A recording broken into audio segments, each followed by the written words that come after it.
Hello, and welcome to the Mik Plus One podcast, where I sit down with industry leaders to discuss the project-to-product movement. I'm Mik Kirsten, founder and CEO of Tasktop, and best-selling author of Project to Product: How to Survive and Thrive in the Age of Digital Disruption with the Flow Framework. Joining me on today's episode is none other than Dave Snowden, Chief Scientific Officer and founder of the Cognitive Edge and Director of the Cynefin Center.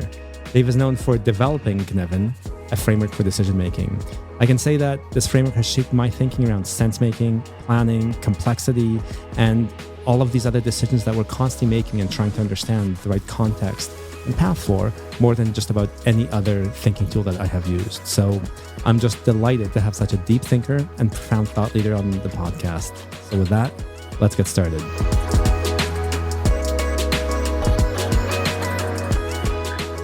Hello, everyone. I am delighted to have Dave Snowden join us on the podcast today. Hello, Dave.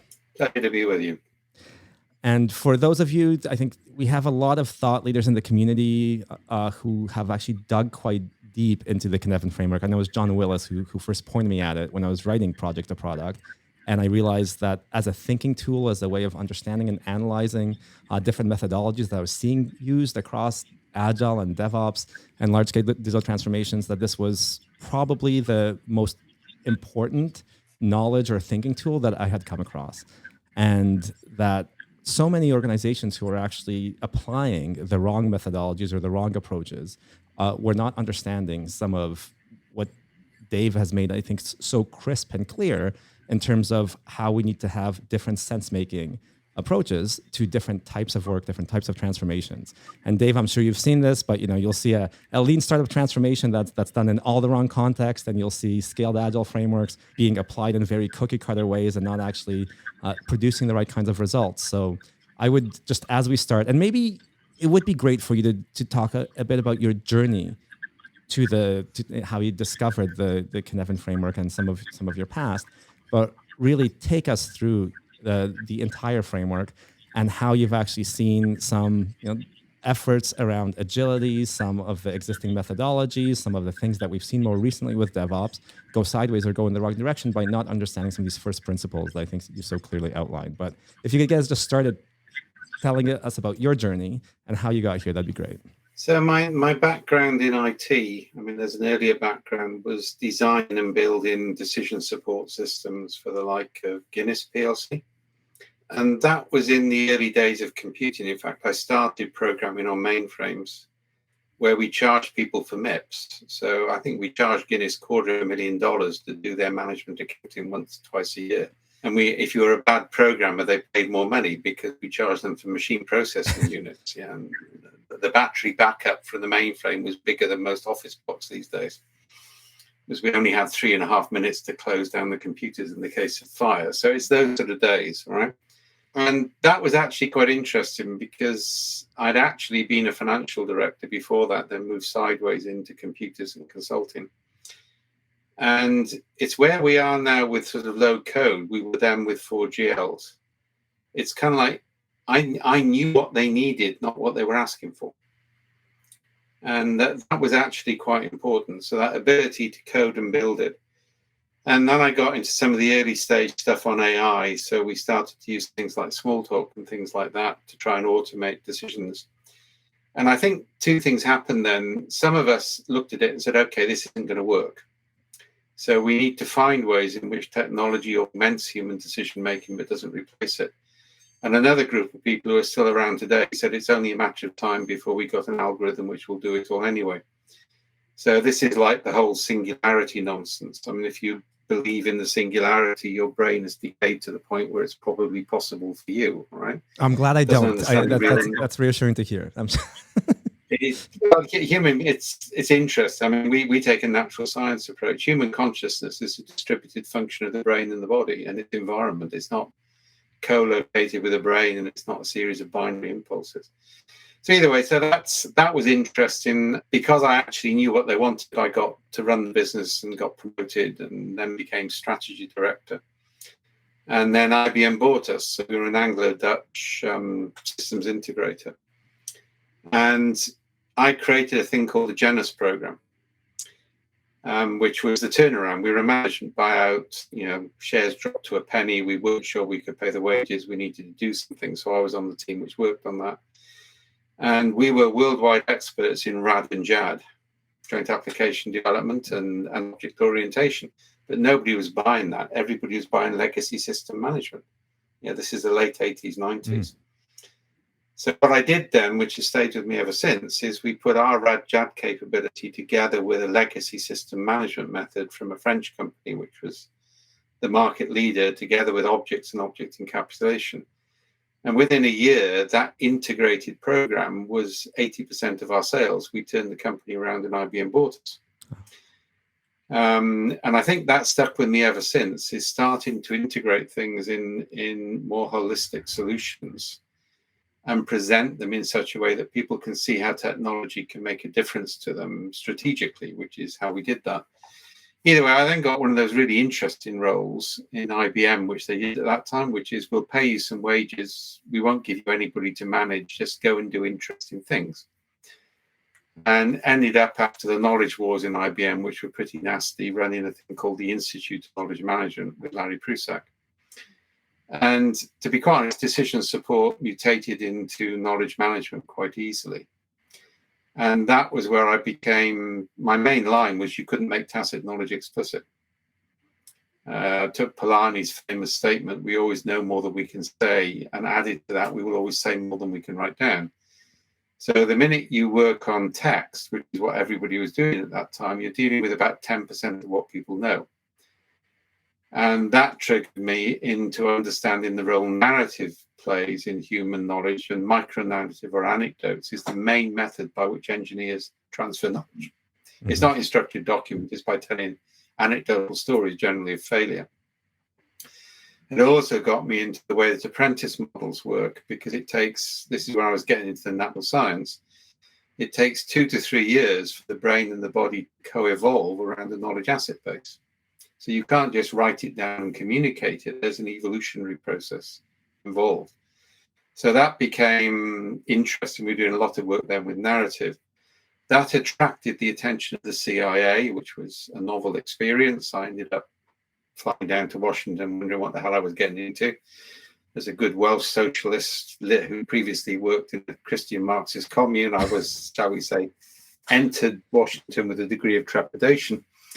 And we ended up running a DARPA program, a thing called Genoa 2, for both before 9/11 and then more seriously after 9/11, where we were working on how do you understand micro-narratives as weak signal detection of when a civilian population will basically support terrorism. So that was 5-6 years of my life, all right?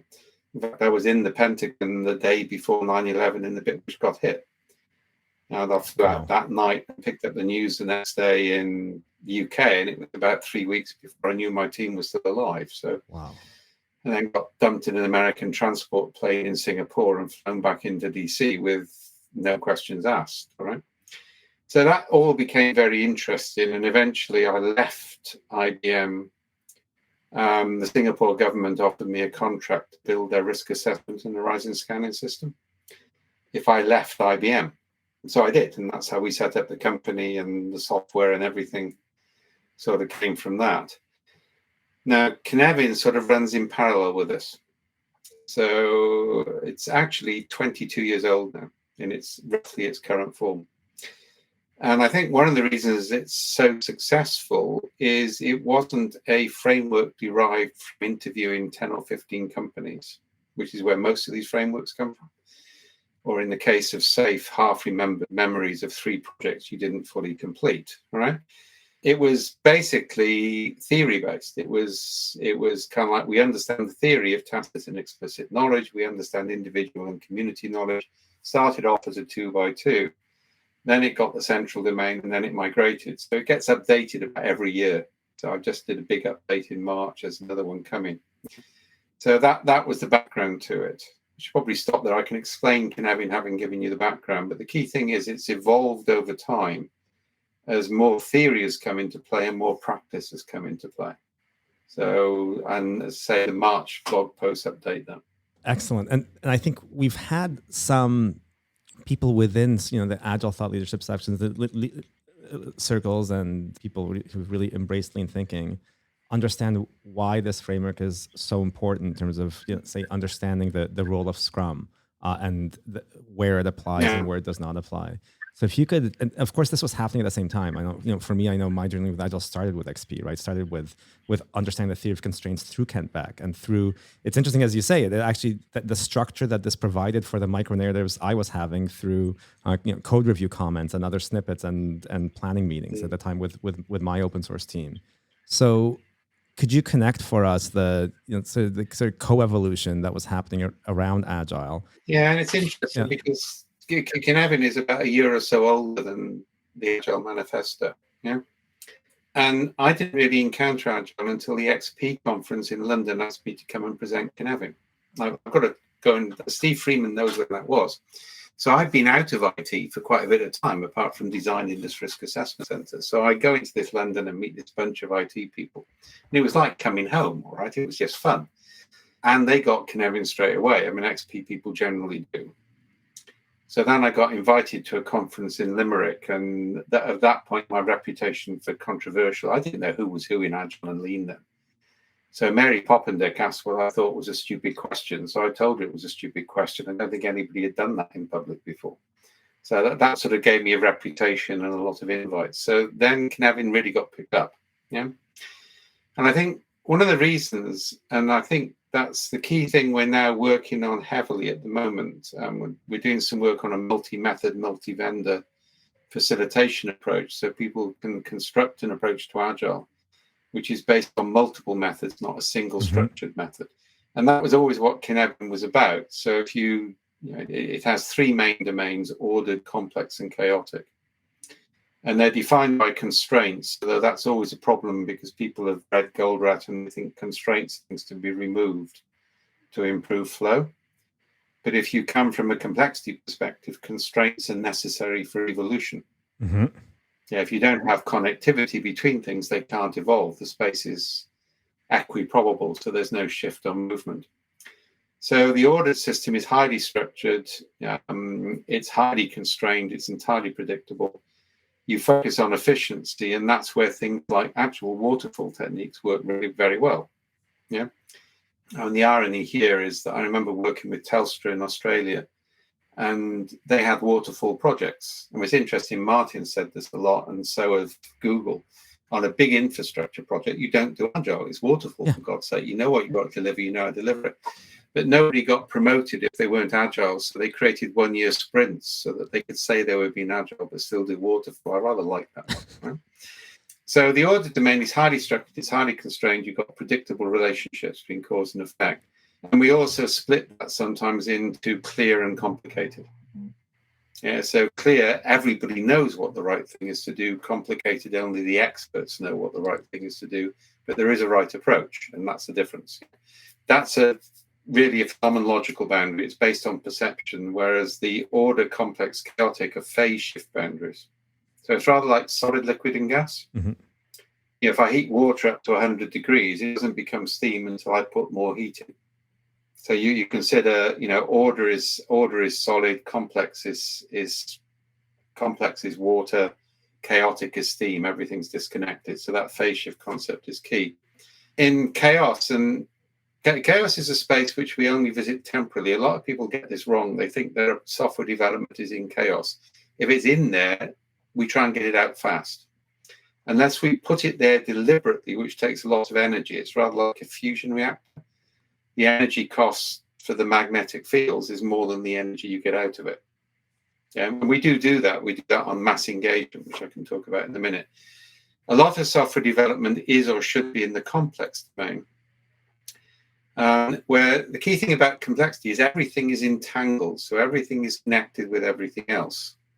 And, we talked about before the podcast about I go walking in the hills, right? Lovely phrase from Alicia Geraro, a complex system is like bramble bushes in a thicket. So if you ever walked into a small woodland and got surrounded by bramble bushes, you know the problem, right? Everything is entangled with everything else. You pull this thing and it comes out and hits you on the back, right? That's a complex system. Everything is connected. Whereas in an ordered system, everything is contained, is probably a good way of summarizing it. Now, the thing about complexity, and this is where we get into techniques like Scrum, is the great power of Scrum is shifting things from complex to complicated. So in Cynefin terms, that's a liminal domain. Because what Scrum does is it takes an articulated requirement or a backlog or a series of story points or whatever. The point is, you know what the users want when you start the process. Yeah. And then it goes through a series of linear iterations to produce something which is stable, right? And the great power of Scrum as a technique is its ability to do that. So in Cynefin terms, that's liminal complex, shifting from the complex into the complicated to create scalability that way. Yeah. In complex, and the thing that a lot of people get wrong is you don't do empirical experimentation. And empiricism is one of the misused words in Agile. It ends up meaning whatever worked for me last time, I assume will work again unless you prove something different. And that's really deficient as a method. You know, we use theory-informed practice. So in a complex domain, you want multiple hypotheses that you test in parallel. And so a lot of people in Agile get this wrong. Cynefin's complex domain is safe to fail probes, not experiments, probes. Because you're probing to see what's possible and you do them in parallel, not in sequence. Because if you do one thing, you get it right. So to give 3 techniques which we developed, all right, to an example, one is an old DSTM technique. And if you don't remember, Agile came from XP, Scrum, and DSTM. And I was one of the 3 founders of DSTM. And myself, my equivalent in Logica, and Ed from Cambridge met in a pub in Cheltenham. That's how DSTM got sorted. We were British, so it was a meal in a pub in an evening in Cheltenham rather than a week in a ski resort, right? But one of the DSTM techniques was JAD sessions, joint application design, something Agile community has forgotten. So we've resurrected that. So over 8 or 9 hours, we work with fast prototypers, with users in a highly structured environment to produce a prototype, which is an easier way of understanding what they want, because you can go backwards and forwards. You know, technologists know things users don't know to ask for. So JADs are really good for that. And the first time we did that, we needed to get 2 iterations. I forgot to send the user, so we sent it on to India, into Mumbai, with instructions to improve the prototype, but I forgot to send them the user requirement. This was a beneficial accident. They thought it was deliberate, so they improved it. And then they sent it on to San Jose to another team to do the same thing. So there's a game in Britain called Chinese Whispers. I think it's called Telegram or something in the States, by which a kid whispers into somebody's ear. Every time we've done that, the users look at it and say, God, we wouldn't have thought of that. Can we please have it? So that's a force mutation technique. It introduces more variety in the system. One of the other techniques we're doing a lot of is we take a young, bright coder together with somebody older and more experienced, an end system tester or a systems architect. So that's transgenerational pairing, it's called. If you put somebody young with somebody fairly old, they cooperate much better than either do with anybody between the two. It's called the grandparent syndrome. And then we put them in a threesome with a user trained to talk to IT people. It's a lot easier to train users to talk to IT people than the other way, train IT people to listen to users. And then we throw 20 trios at a problem for a week and see what they come up with. So what we're doing is we're increasing diversity. And the final technique, which is, to my mind, the most important, this came out of a series of work. It was finalized in Whistler, just up the road from you, is unarticulated need mapping. So what we do is we map unarticulated needs by continuous journaling of user experience. And then we present statistically significant clusters to IT people saying, can you improve this? So we're breaking that requirement specification story point thing, which fits people too much into a manufacturing model. The final point to make on Cynefin is that it has a 5th domain, the central domain, which is known as aporetic. So that's one of the new words of aporia, paradoxes. So famous, this goes back to Derrida. Derrida said, if you can answer a question, it's not a question, it's a process. A question is only a question if you can't answer it. So we have physical, artistic, and linguistic aporia. That's what we do in that space. So we ask questions which can't be answered in obvious ways, and then from that we go into the other domains. So when Agile people talk about the 5 quadrants of Cynefin, I really rather worry about their education, because you can't have 5 quadrants, right? There are 5 domains. Okay, that's excellent. I'll unpack just some of this. For me, the big realization was, again, back to when I was running project to product, was what's going wrong, or what I predominantly see going on with large scale transformation initiatives to be, to innovate and so on, is that we've got a whole bunch of people trained, and through MBAs and other executive leadership training of the sort, to function effectively in the ordered domain, and applying this basically that style of working, that style of sense making, the style of decision making and data interpretation to complex and chaotic situations. So yeah, would you agree? It's interesting. I think part of, and what's fascinating is even the ones who get complexity say they're rejecting Taylorism, and actually they're not. And none of them have bothered to read Taylor. Yeah. What they're rejecting is systems dynamics, which dominated from the 80s. Right? I mean, I taught leadership with Peter Drucker. Both of us came to the conclusion that Taylorism and complexity have more in common with each other than either does with systems thinking. Because what you see happens in the 80s and 90s is systems dynamics and cybernetics come in with things like business process re-engineering and learning organization. And actually, they attempt to remove human judgment from the system. Taylor never did that. If you actually go back and you look at Taylor, human judgment, there are apprentice models of management within the system.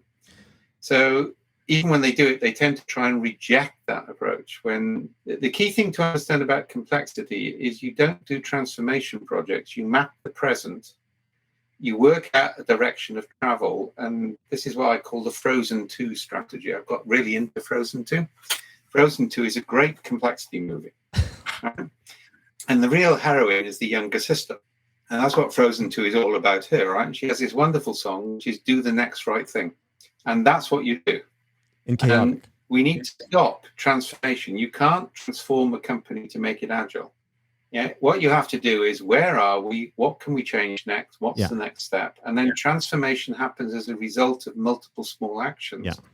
It's not something you start with. The really big difference, and we see this in all of systems dynamics, is they want to define the end point and then drag people there. In complexity, we define the present, and we start a journey with a sense of direction, which leaves us open to novel discoveries on the path.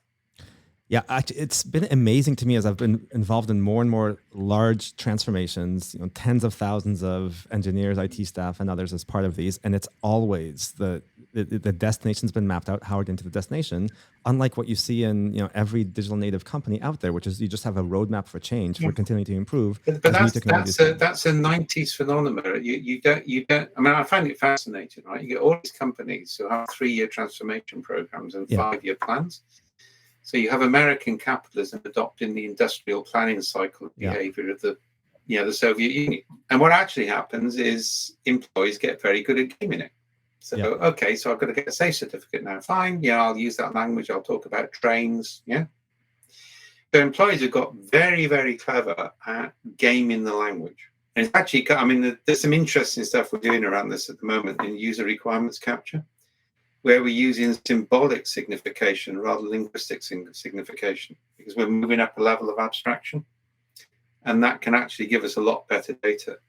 So I think the danger is, and I think this is part of the problem with a lot of the flow and lean stuff, and I've had this debate with Nigel and others, is they're still taking a manufacturing model. So they're still in Goldrat's concept. We're taking an ecosystem model. So aspects of an ecosystem are about flow, but a lot isn't. And actually, a lot of the time, you need to increase the constraints to increase the novelty available in the system before you decide which paths to take. And that's something people are starting to understand. But as I say, if you go back and say, I had the privilege of teaching leadership with Peter Drucker, he got that straight away. And that's the sort of pre-systems thinking approach, because you have managers who've grown up in the company, who know each other. You're never going to get rid of silos. I mean, it's fascinating. Again, I had this debate with a few of the flow guys. I said, what do you think business process re-engineering said? It said, work across the silos. And, after 30 years of that, and what Gary Klein calls Six Sigma, which is business process re-engineering on speed, like safe is Scrum on speed, going too far, right? And it hasn't changed anything because silos actually are necessary. They're the only way of holding knowledge at the right level of abstraction in a company. What you need is to increase connections across the silos so that you can get fast information flow. In some of the talks, and we'll link to some of your materials and your talks in the resources section, of course, for others to follow up. But you've noted that some things have been successful at creating the right kind of structure for those narratives and for that knowledge transfer. And basically, you just mentioned Scrum helping move complex to complicated, so to make it more manageable, more predictable. In some cases, with your example, where let's say you've got building out a new set of applications, mobile applications, you're applying Scrum, but all of a sudden market dynamics change. All of a sudden, I don't know, you're a bank and all your users are going to the neobanks because they moved so much faster. You've actually now got chaotic elements in the market that now mean that the way that you're doing Scrum may no longer work. So how, to our audience who is wondering how on earth to navigate, to put in the right kinds of thinking tools, because the silos are there, and I completely agree, they're not going away. Yeah. What I think there's a few things. I mean, it was wonderfully satirized in the final series of Silicon Valley, where Richard ends up with this. He's got no respect from his team, so he clears the entire backlog board, and everybody thinks they don't realize it's satirical, for God's sake. All right. Yeah. And I love that series. All right. So that was the episode. I think there are several things. First of all, it's quite interesting. If it hadn't been for Scrum, nobody would have heard of Agile. Yeah, XP is actually closer to the spirit of Agile. Yeah. But the point, and this is going to back Brasser's work in knowledge assets, Scrum was the right balance of abstraction and codification so it could scale. Yes. Whereas actually XP was, I make a metaphor here between a taxi driver and a map user. So Scrum was a map, XP was taxi drivers. And in London, they have a 2-year apprenticeship. Right. Yeah, and I remember saying that, the XP people cheered me when I said they were the heart of Agile in Edinburgh. I said, but the trouble is nobody understands you, therefore you were never going to scale anyway. And they're still trying to work out whether that was an insult or not. Kent thinks it's a compliment, right? So I think, what we've got to do, the problem with Scrum is because Scrum is a liminal technique, people don't focus on the input. No? So there are two things. One is the sort of methods I talked about is systems analysts are a nightmare.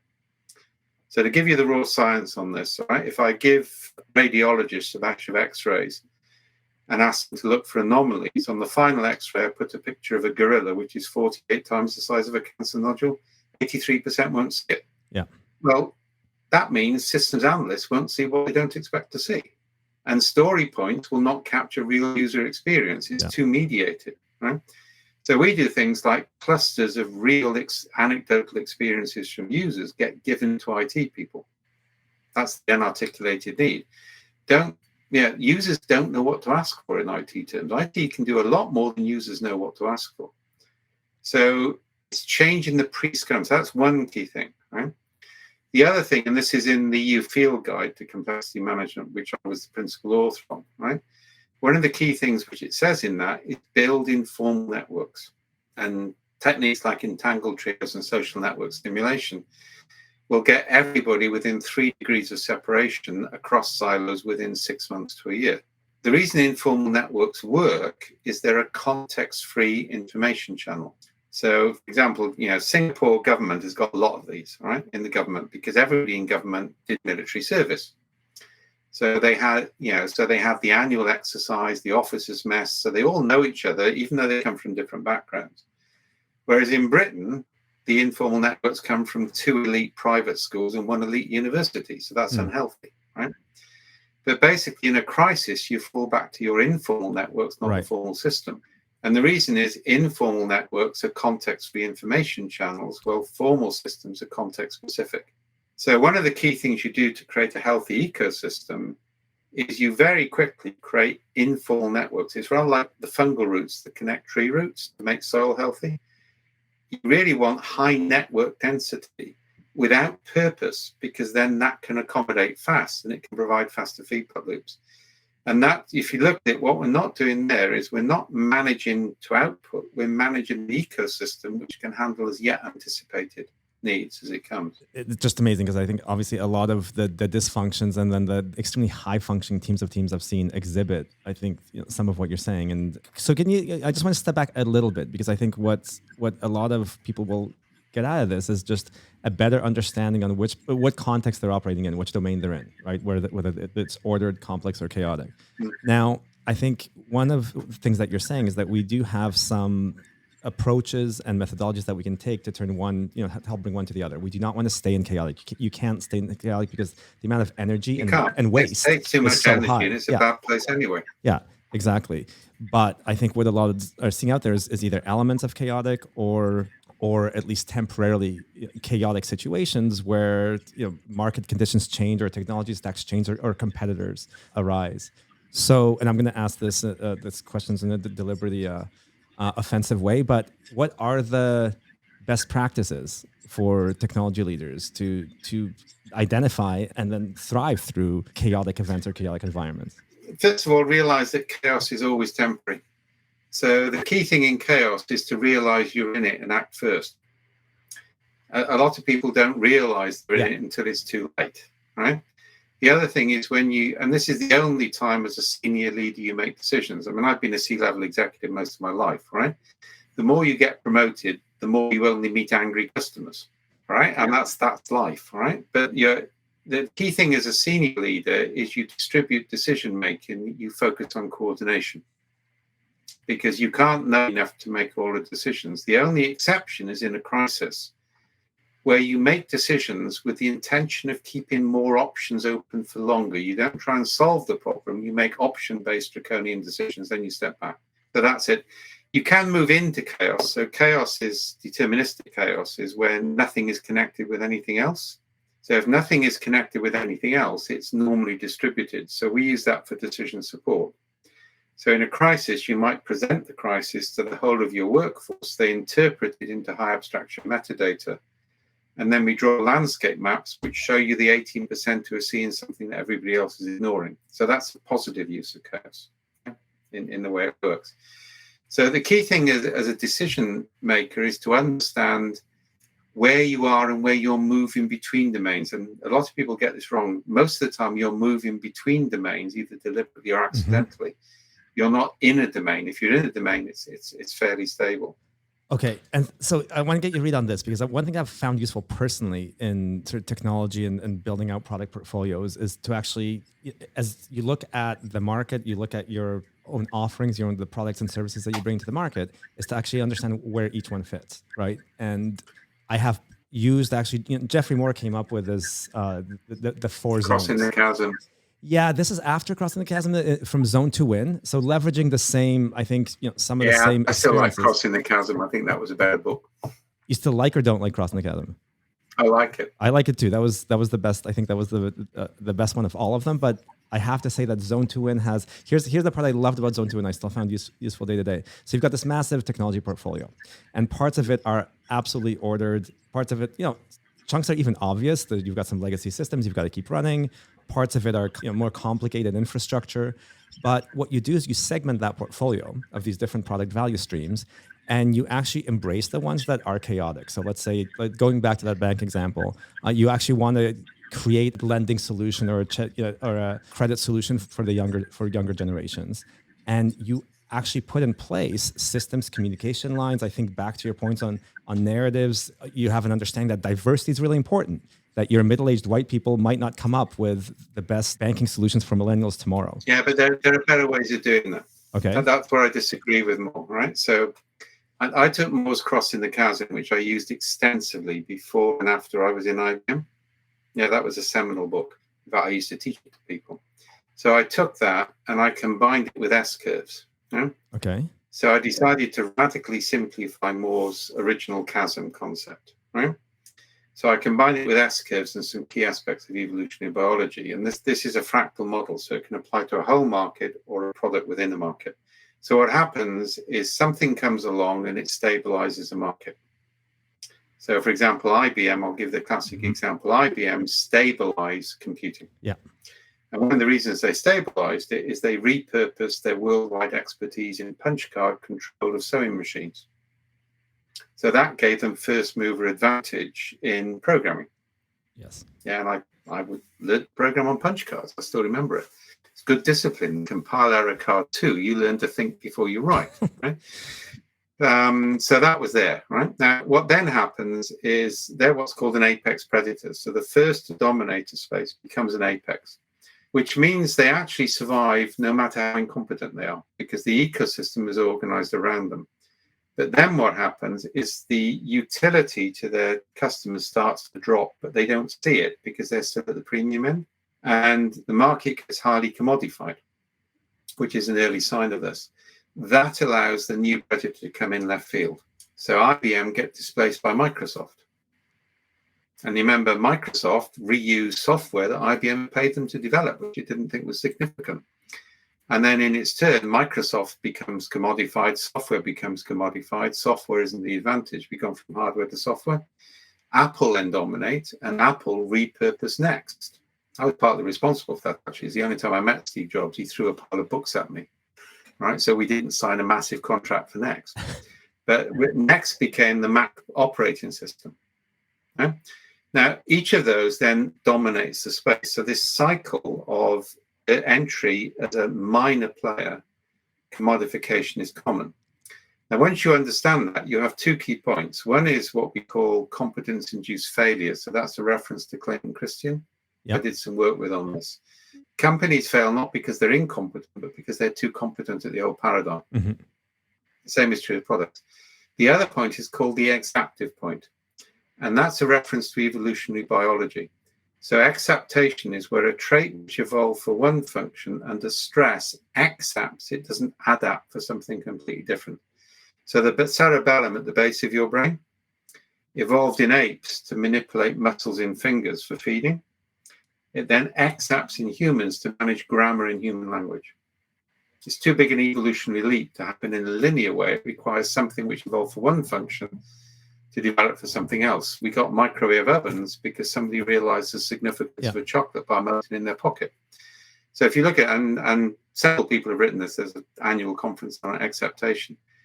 In order to accept, first mover advantage comes to the person who repurposes something they're already competent at to do something novel. It's not that they invent from scratch.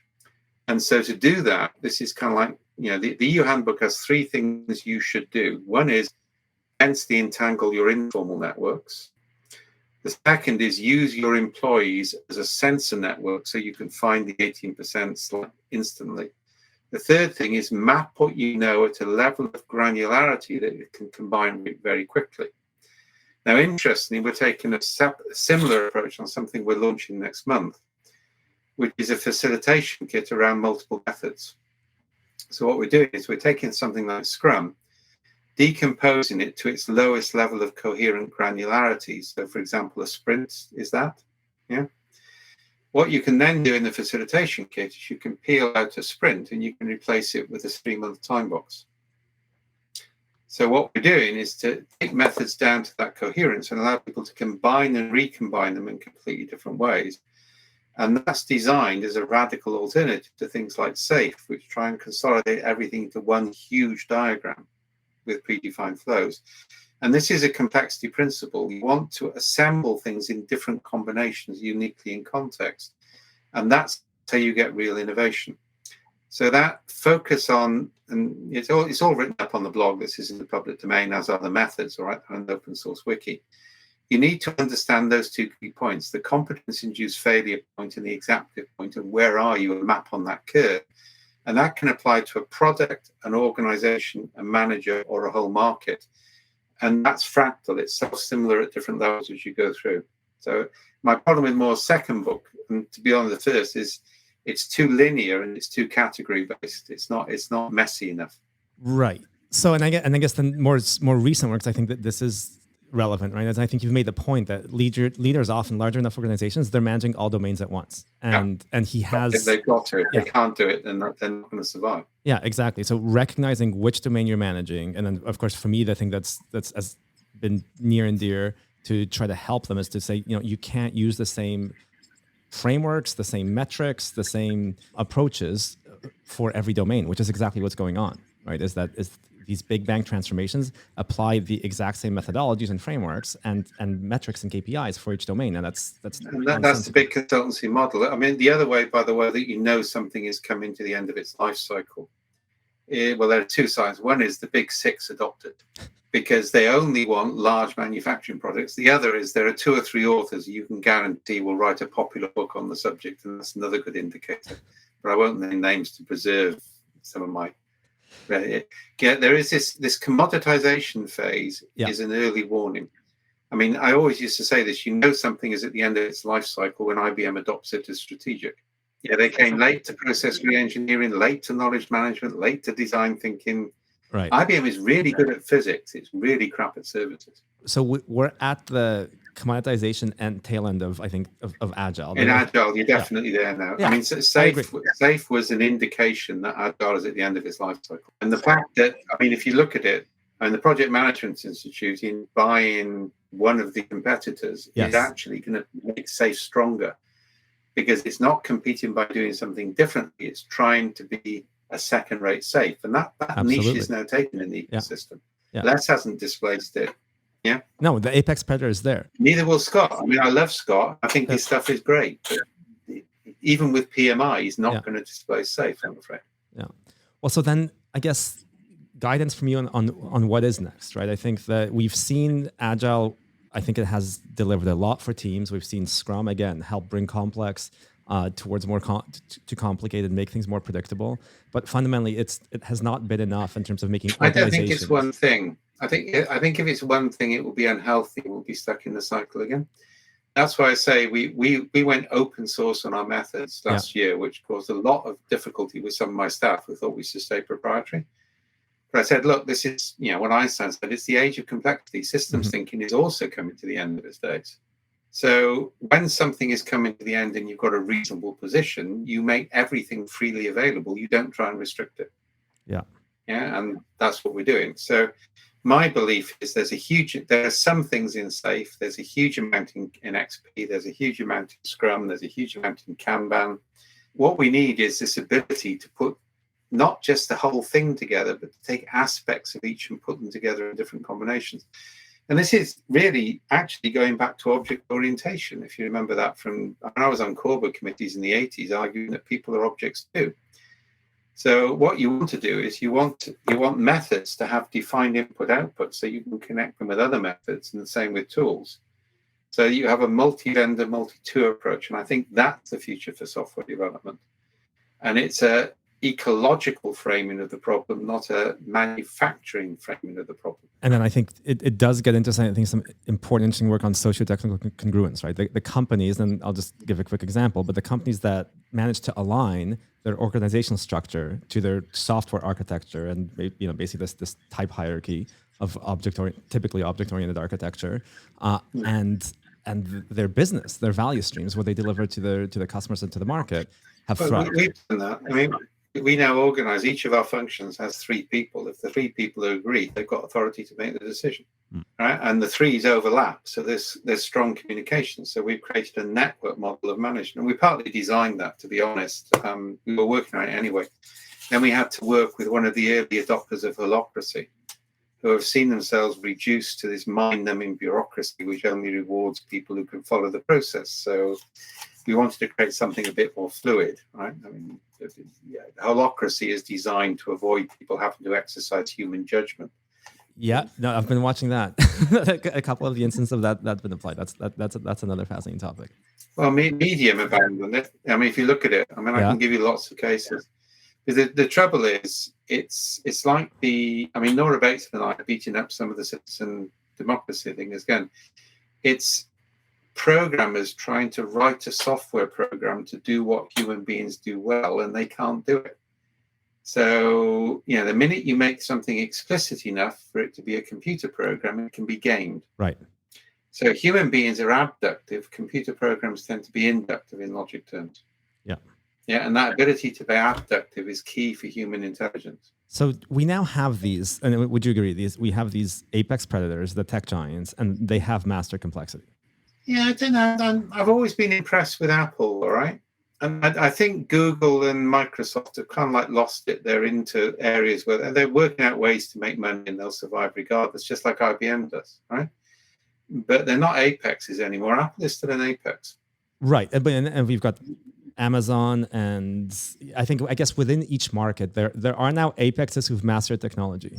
Yeah, and I think the issue is, do they get hit on monopolies? I think Amazon is more vulnerable than Apple in that respect, right? But I mean, if you want companies that understand complexity intuitively, I would put Apple and Amazon up there as the tech giants. I think Google have a bit lost it because their culture is fairly, it's too techy. Yeah, it's just too focused. It's in cognitive terms, it's monocognitive rather than diverse cognitive. Apple's always managed. In fact, Apple are brilliant at acceptation. Apple very rarely invent things, but they're really good at repurposing other people's ideas for something novel. They're really good at that. And Amazon does the same thing. You know, they had to have servers, and all of a sudden that becomes their biggest business. And that wasn't planned. That was accidental. Yeah. And that's called serendipity, right? Understanding how to manage for serendipity means you have to have fast enough feedback loops. You can spot something you can reinforce quickly. And that's complexity. It's not systems. Yeah, and that's, I've been looking for trends on the companies that have thrived. And, you know, like you say, some of them may be thriving less in the future than they have because they were at the right place at the right time. But I think a common thing that we're seeing is, whether it's induced by tech giants, it's induced by technology or market cycles, more and more organizations are having a significant part, or established organizations, large companies, large enterprises, a significant part of their portfolio and their place in the future under threat. So there's this chaotic and definitely complex element. Yeah, and the people I would monitor, I think, is going to be really interesting are the big oil companies, because they're going to be forced to go through radical change very quickly, and they've got a lot of cash to do it. Yeah. And I think they might be a lot more interesting than some of the tech giants. If they move fast enough, because the pressure on them is going to be here. I mean, we've done one project with one of them, which I can't talk about much, because actually they're having a real problem in retaining good engineers, because nobody wants to tell their friends they're working for big oil. So some greenwashing will help with that, presumably, and some actual genuine energy projects will help. Yeah, people are seeing through that now, to be honest. I mean, one of the ideas we came up with is that they put 20% of their engineering time, for example, onto solving the problem of how to refreeze the pearls, because that's an engineering problem now, not a science problem. And they're actually thinking about that. So if they ever do it, you'll know who I'm talking about. But by that time, it'll be okay. So what we're doing there is that's repurposing. We're saying, what can you do? So don't talk about something, go and do something, and this is, by the way, another big difference between complexity and systems thinking. Systems thinking has grown out of the Northern European, North American tradition, which says you only achieve change by talking about it and agreeing where you want to be. Yeah, so you talk and then you do. All the work I've done in indigenous knowledge is you do and then you talk. So you do things together and then you talk about things, and that's an evolutionary approach. So, for example, I was working on peace and reconciliation in Ireland in the 70s. And you had two approaches. One was the big sort of get everybody together in a wonderful workshop, and everybody would agree they loved each other really, and they wouldn't throw petrol bombs at each other again. Wonderfully satirized in episode 1 of series 2 of Derry Girls, where the Catholic girls are forced into peace and reconciliation with the Protestant boys. Yeah, it's just hysterically funny, right? Within 2 weeks, they were throwing bombs at each other again. We took small groups from both sides of the fence and we dumped them into Latin America for 6 months and let them work out for themselves what they had in common, which was a lot more than they realized. So, and we're doing that on peace and reconciliation in the States at the moment as well. So this concept of finding things that you have in common and working together and then having conversations. Yeah, and also starting these parallel probes and seeing what works rather than spending a huge amount of effort. One of the big things Cynefin is about is conflict resolution and time sharing. So you're a C-level executive, all right? Been there. 8 people come in with brilliantly researched ideas. It's their source of expertise. They've been working on it for years. They know a damn sight more than you do, and you've got to choose one of them, right? Well, once you get Cynefin, you don't do that anymore. You get them all to agree which ideas are coherent, and to agree somebody is coherent is different from agreeing they're right. It's a lower burden of proof. Everybody with a coherent idea gets some money to run a probe, and you see what happens. And then you reinforce the good, and it generally mutates and changes the space. So that is a lot less energy than trying to make a decision, and it's a lot more effective. And it's those sort of skills which modern executives will have. Traditionally, good executives have done that anyway. Yeah, they kind of like bring people in, they give people different money, they let people contradict each other, they see what happens, they sit back and watch. That's always been there. We've now institutionalized it a bit. Yeah, I mean, I could not agree more, and because I've observed this over and over, and even more so the last few years, and they actually have measurement and other systems in place to get feedback on the probes, right? To get feedback on the experiments. Yeah. So what we're now doing in this EU field guide is we're making the whole of the workforce a real-time sensor network for executives. And that's using distributed ethnography. And that's really powerful, because that means not only do you know what your employees will accept, we're doing this at society level using children and young people in church groups as ethnographers. But literally within 5 minutes of asking a question, you can see the dispositional map of how people regard it, and you can find outliers. The key thing in times of change for an executive, and this is a famous quote from Hewlett Packard, it's a cliche, but it's true. If only Hewlett Packard knew what Hewlett Packard knew. And yeah, I famously created a 3-way matrix once, which have known, unknown, and unknowable. Yeah. And made the mistake of presenting it in the Pentagon one day, and I couldn't use it for about 4 or 5 years since. And kind of like they forgot the unknowable element of that, right? The main danger to you is the unknown knowns.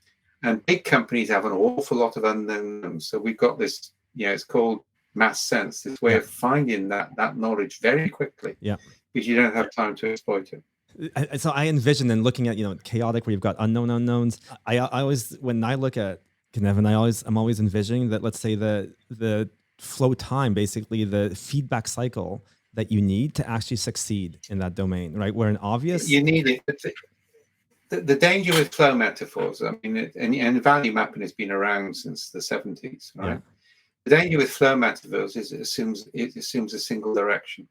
The reality is, in the complex space, everything is flowing in all sorts of directions simultaneously. Yep. Yeah, and that's why I'm going to say I have a lot of debates tonight. I wouldn't use the flow concept, because the minute you talk about flow, people think about theory of constraints, they think about linearity. Yeah, and you have to change that way of thinking. But you're right. The key thing is very fast feedback loops. And to be honest, the ability to dig a little channel quickly to encourage things in the right direction. Yeah, and I completely agree, Dave. And I think that's why the notion of value stream networks, that the flows are not linear in anything other than obvious. I mean, we can debate. I'm sure there's some linear flows and complicated, but what we've actually observed by studying all of the communication data across all the systems of these large organizations is that the larger that you get in terms of complexity, and the closer that you get to chaotic, the more intertwined and the more thicket bush-like the flows are. Yeah, but one of the ways we simplify that is to add human metadata to the raw data. So that's why we outpoint things like sentiment analysis, because we're not just relying on what people said or communicated in written form. We're also getting them to self-interpret that data at a high level of abstraction, and that gives us better training data sets for AI, and it gives us better data, and it reduces the information volume you need to take into account. And abstraction is absolutely vital. People always forget about abstraction. It's really, I mean, art comes before language in human evolution. And abstraction is key to invention. The evolutionary argument for art is it distracts you from the mundane, so you see novel patterns. And that's one of the big problems with big data. It's seeing repeats of existing patterns, or patterns based on partial data.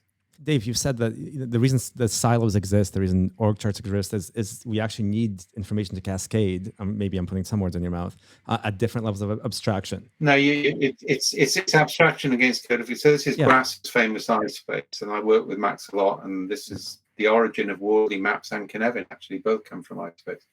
So Max had a sort of box in which you have abstraction, codification, diffusion. Mm-hmm. So if you don't have high abstraction and high codification, you get no diffusion. So that's why Scrum works so effectively. If you have low abstraction, low codification, you don't get much diffusion, because that's deep expertise, right? Yeah. That means if you want to understand a human system, you need the abstraction in the system. It's not just the data. Mm-hmm. So you need, and that's what we specialized in. So I can I can gather data from every single employee on an abstract level, literally within 30 seconds, and put that into the system along with the raw data. And it's actually quite fascinating. We've done competitive work on this against, say, sentiment analysis. And stuff that an algorithm interprets as negative is often indexed as positive by the person who contributed it. Yeah, and that's very frequent. Well, one of the reasons is people are self-deprecating. Okay. Dependent on the culture. Yeah, they may not mean it negatively. We allow, and this is key, we allow that interpretation. We don't hand it over to an algorithm or an expert.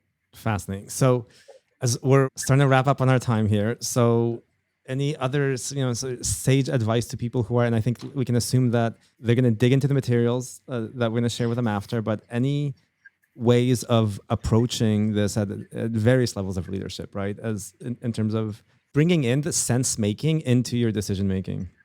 And there's two or three things. The EU field guide is quite important because one of the reasons people buy McKinsey's or Pricewaterhouse is you don't get fired for implementing a big consultancy report, whereas you do get fired if you implement a small consultancy report. That's what a lot of the Agile community haven't realized.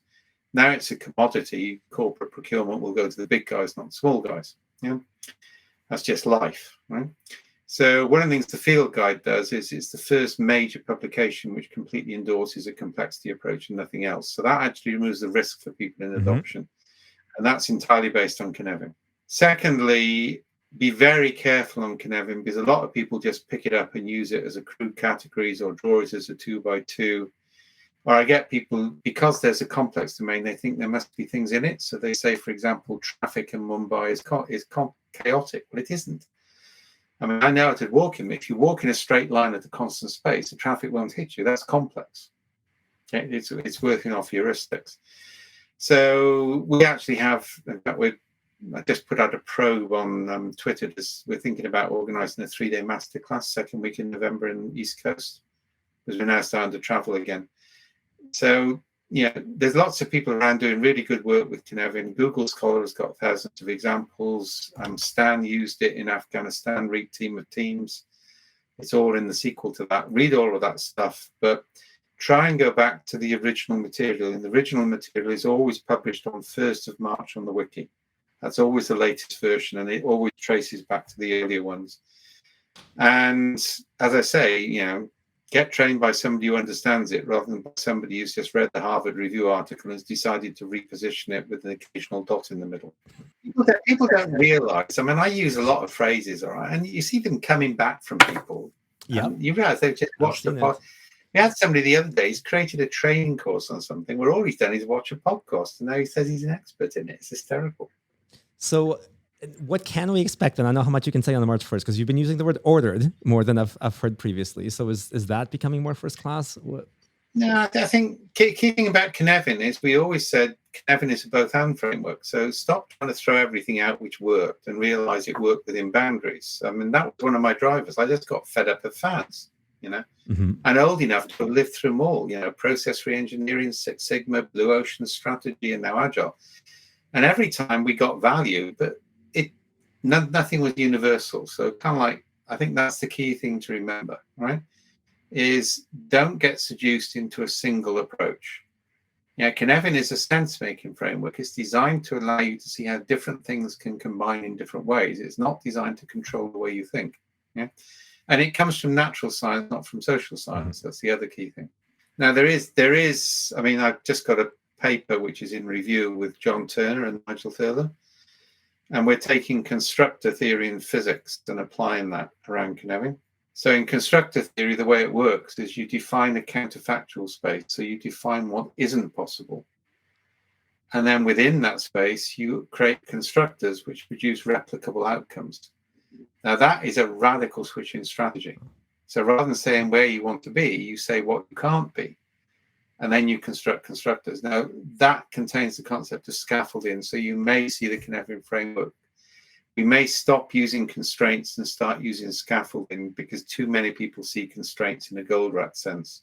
And that can cause confusion. I agree. I think some of the misapplications I'm seeing in this is this linear notion on theory of constraints, because as we know in knowledge networks and in other kinds of networks, which all of this is, where there's a lot to do with it. I mean, we did a 3-day exploratory with the theory of constraint guys in Chicago, and Steve Holt has written some really good stuff on theory of constraints in Cynefin. It's like we did the same at UDA down at Quantica. So we are now actively working with other bodies of theory to show how they map and where they're different. And then just some parting thoughts. I think one of the things that I found so fascinating, what you said, that we're now in like generation 3 or 4 of IT, of technology, of understanding how to collaborate around code and architecture, versus I think 50 or 60 in medicine, and then a few more, 5 or 6 in the aircraft design. So I do get the sense that a better understanding of complexity is actually going to be a key catalyst, and what you've contributed with Cynefin as we go into the 5th. It is. I think technology is finally getting to the point where it's a tool. Yeah. And the thing about a tool is when you pick it up, it fits your hand. You don't have to re-engineer your brain and your hand to fit it. And technology has required people to change too much. I think it's now becoming pervasive, right? And I think low code I find really interesting. I don't think it's quite there yet. And I think we came out of 4GLs and 5GLs far too fast. It's not that much further ahead of 4GLs, but that's another story. The ability of people with deep knowledge to write code. I mean, the way I did it in the end, all right, is I would write the systems in a 4GL called FCS. Then I'd hand it over to some programmers and they'd rewrite the subroutines in C++. Mm-hmm. Yeah. And that was far more effective than writing it in C++ in the first place, because you had that user.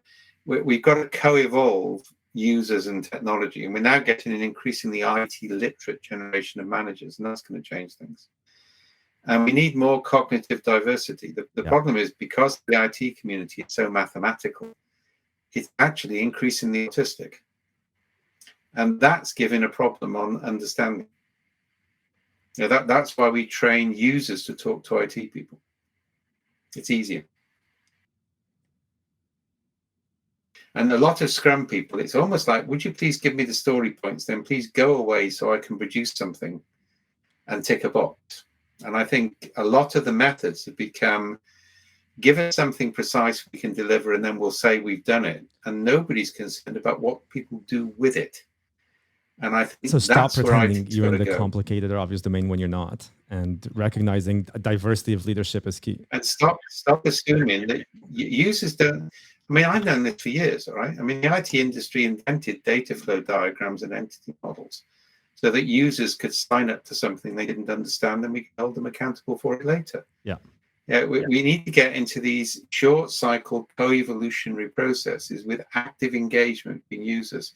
And we've got to stop putting users in a box or calling them a product manager or a user executive. You've got to engage with their real world experiences, not with their summarized experiences. It's why I don't like story points. There's too much summary in it. Right. And then I think also accept when the way that we engage won't be efficient. If it's chaotic, you will be it will be effective but not efficient. It'll be effective. Exactly. And there's a good example on that. So this is very prosaic. So in Australia, we worked for a long time with Meals on Wheels. They take meals to old people, and they have distributed kitchens and distributions. So they cost a bit more money. So the government had been sponsoring a new super efficient, centrally managed kitchen, which produces everything. They got COVID big time, and all of a sudden they can't supply, whereas the distributed system has got resilience. Mm-hmm. So resilience I define as survival with continuity of identity over time. And I see anti-fragile as a subset of resilience, which has got me blocked by Talib. I'm one of many people blocked by the Talibs. So it's kind of like an honor, right? You're not allowed to disagree with the God. Resilient systems are highly inefficient, but they're very effective because they have high levels of redundancy in them. And good code needs redundancy. Wow. Excellent. Okay, Dave, thank you so much. We are at our time. I don't know if you have any more closing thoughts to add to that, but that was amazing. And I encourage everyone the resources that we'll link. Okay, well, one last thing. What are you most excited about that you're working on next, or that you're doing now? Oh, constructor theory and strategy. That's beyond IT. I think, I mean, I'm going way beyond what they've done on the physics side. So I'm combining that. I mean, this is what I like doing. I'm combining that with Deleuze and Derrida in philosophy. And give me another 6 months and we'll have a deeply pragmatic approach to corporate strategy, which is evolutionary and based on exploring spaces you didn't know it existed. And that's what I'm working on at the moment. Okay, fascinating. And I do encourage everyone to follow the Cognitive Edge, cognitive-edge.com, and Dave's blog as well. So thank you so much for that, Dave. That was just amazing. Okay. A huge thank you to Dave for joining me on this episode. For more, follow me in my journey on LinkedIn, Twitter, or using the hashtags Mik+1 or Project to Product. You can reach out to Dave on Twitter at SNODED or via LinkedIn. I have a new episode every 2 weeks, so hit subscribe to join us again. You can also search for Project to Product to get the book, and remember that all author proceeds go to supporting women and minorities in technology. Thanks, and until next time.